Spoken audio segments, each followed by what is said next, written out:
The Peranakan never lost their Chinese heritage or identity. They kept safe until now, as you can see the customs and wearing wardrobes. This channel blogger is having an inferiority complex because he can't speak Mandarin or the Chinese dialects. No, can't speak. Subject-verb agreement, dungu. He is a disgrace to his Chinese ancestors and motherland.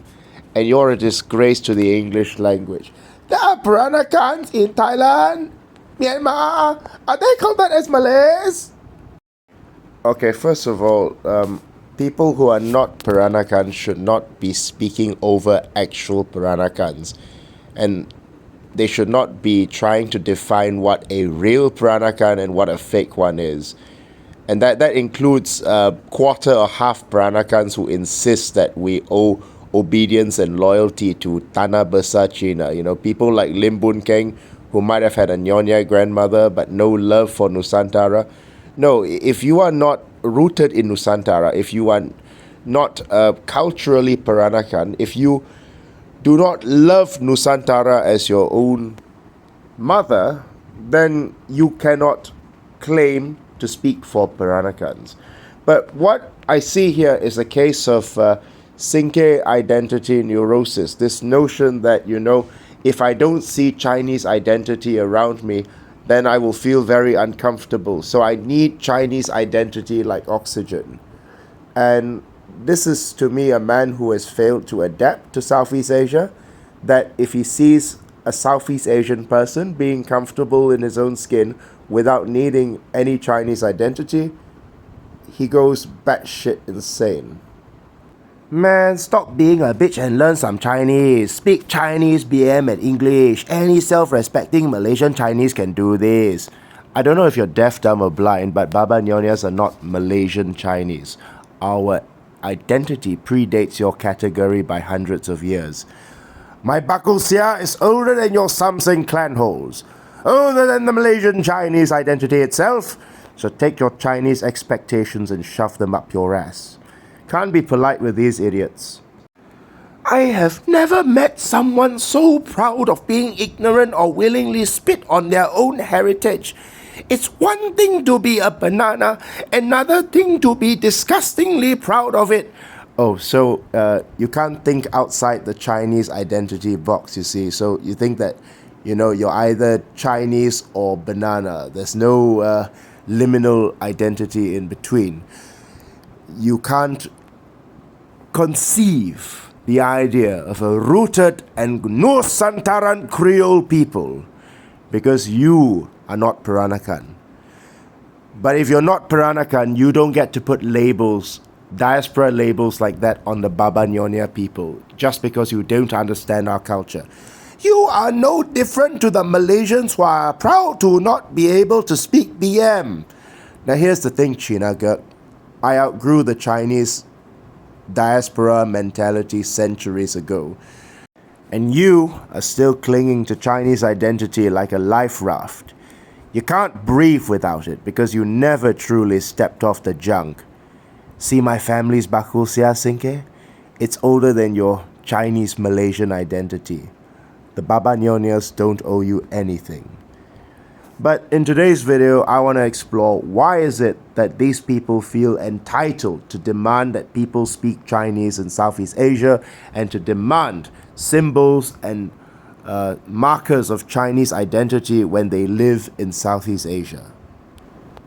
At the very crux of it, if this guy was to be sat down in a shrink's chair and examined under truth serum, this is most likely what it is.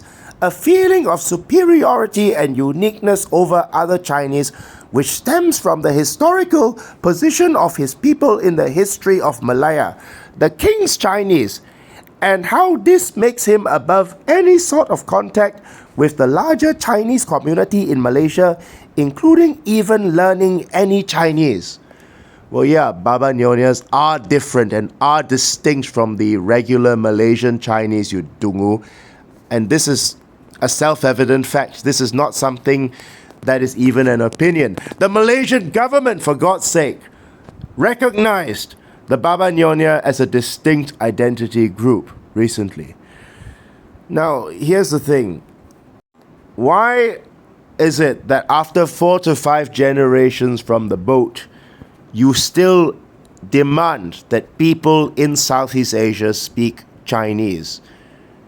Why is it that after 4 to 5 generations of living in Southeast Asia, you still expect a Chinese bubble? You still expect to be surrounded by Chinese identity markers and Chinese symbols and Chinese language, and you get indignant if you don't get these things. Like, for example, there's even a situation when a sales staff was abused by a customer who was upset that in Malaysia he had to have a non-Chinese speaking employee attend to his needs. Now, it is not your entitlement, it is not your right to be spoken to in Chinese. That is a bonus if Southeast Asians decide to speak to you in Chinese, but it's not an entitlement.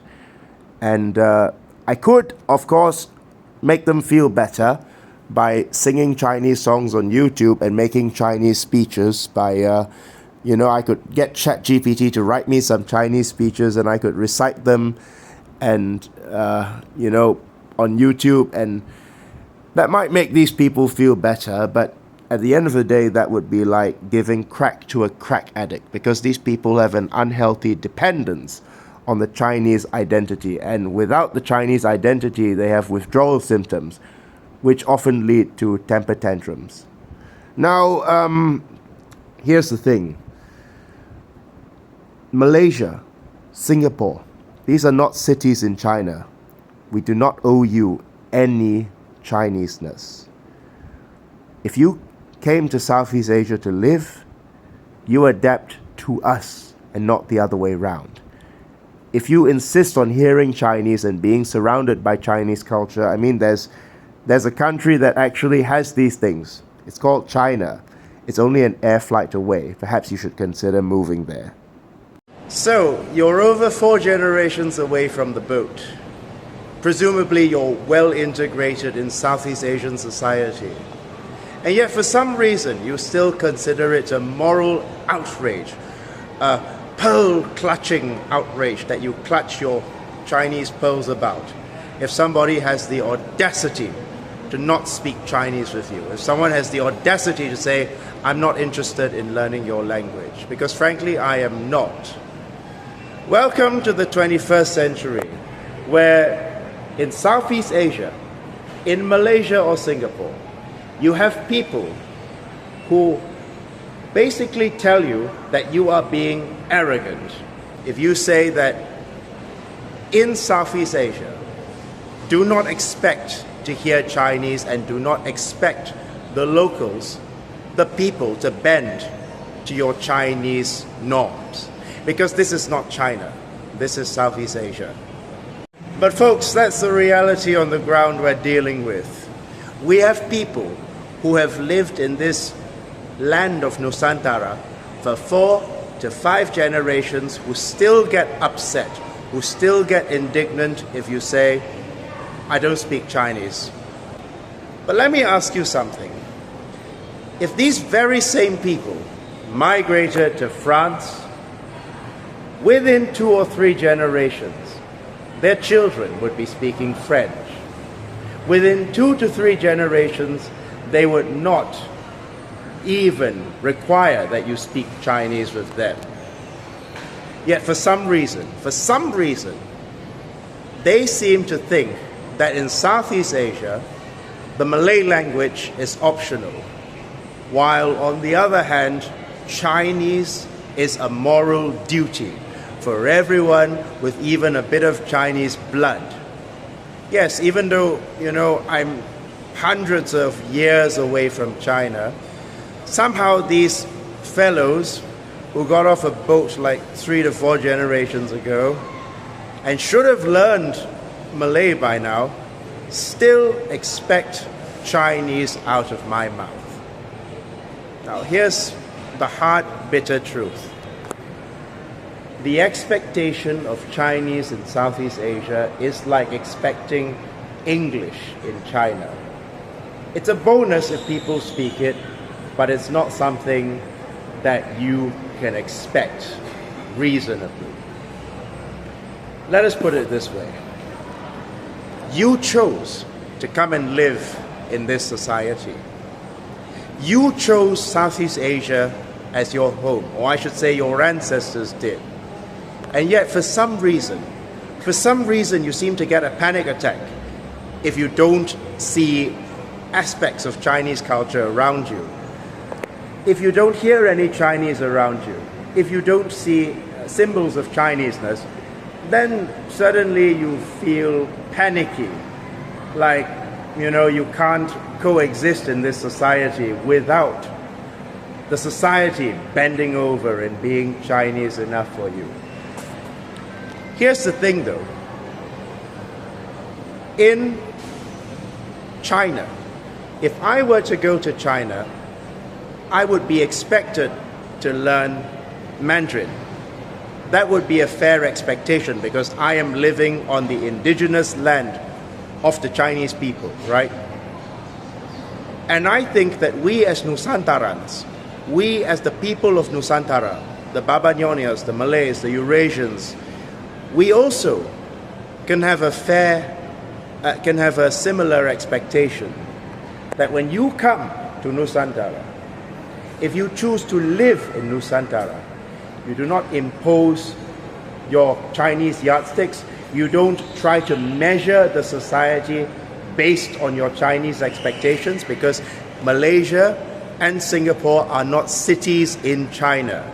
I don't care if the majority of Singapore is Chinese. It does not matter, because even if the majority of the population were grafted from overseas through British colonial labor migration, it nevertheless does not change the original rules of the house. And it was just intellectually dishonest and disingenuous to insinuate that I was some colonial era elitist Peranakan who believes himself to be superior to regular Chinese people, so to speak, because I say that I am not part of your Chinese tree and I have no interest in learning Mandarin. Really, I do not. Because the Chinese language, frankly, is as irrelevant to my culture as the piece of dog shit that I almost stepped on the way to work the other day. Sorry, I'm not trying to be rude here. I'm just trying to be hyperbolic. You see, because somehow with these people, you can't get the message across unless you're explicit and harsh, But here's the thing.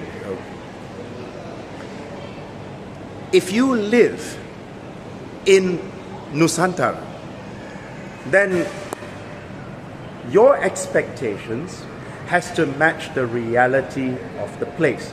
Yes, some Babas and Nyonyas might get bullied into speaking Chinese. Yes, it does happen.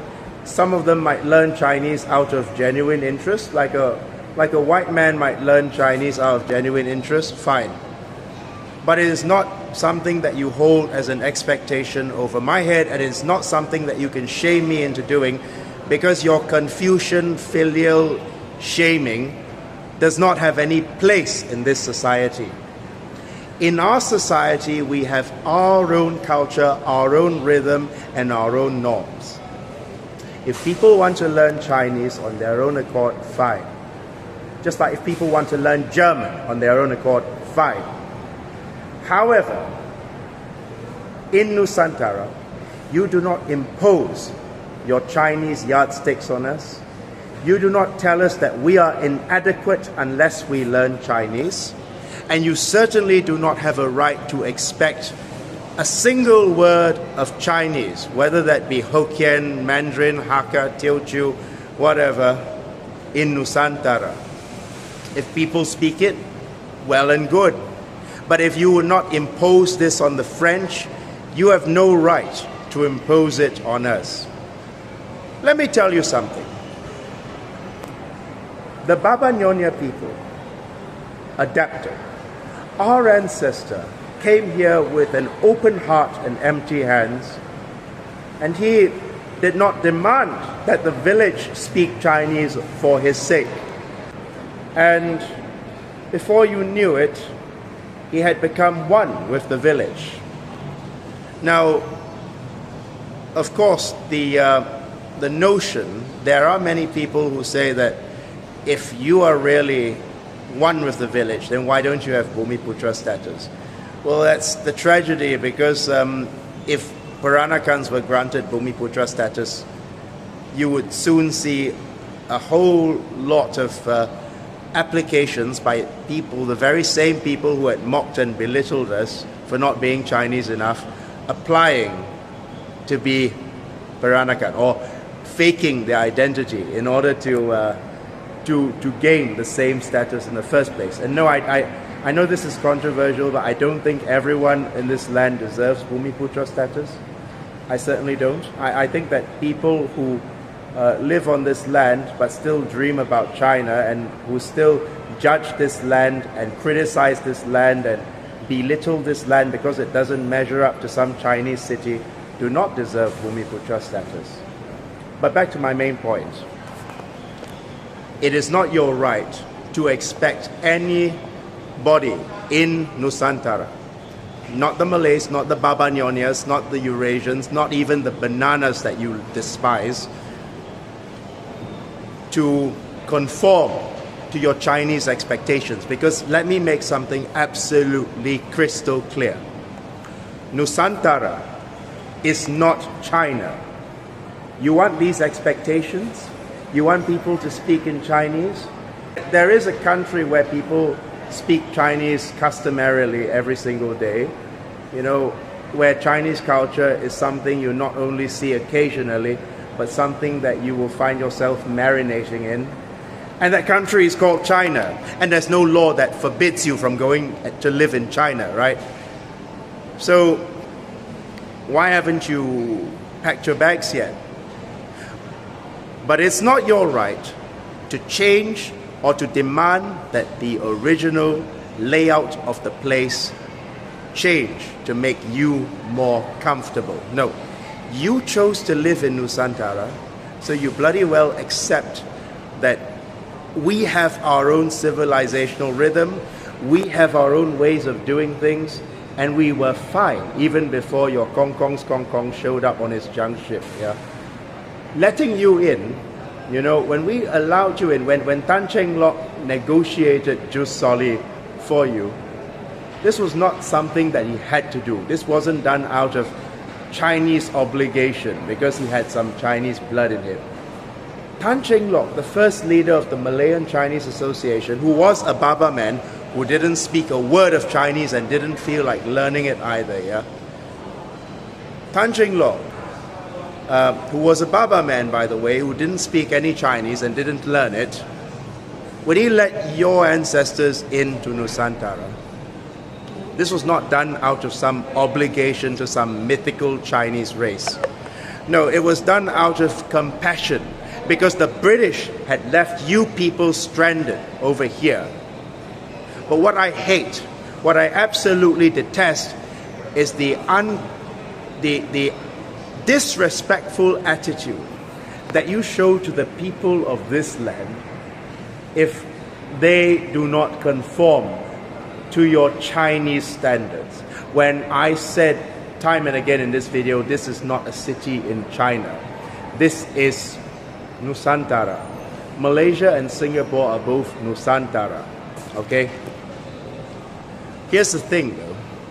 Like I said, if you feel that this society is not suitable for you, if you need Chinese symbolism and Chinese language and Chinese culture in order to feel happy in this society, then maybe, just maybe, this society, Southeast Asia, is not suitable for you.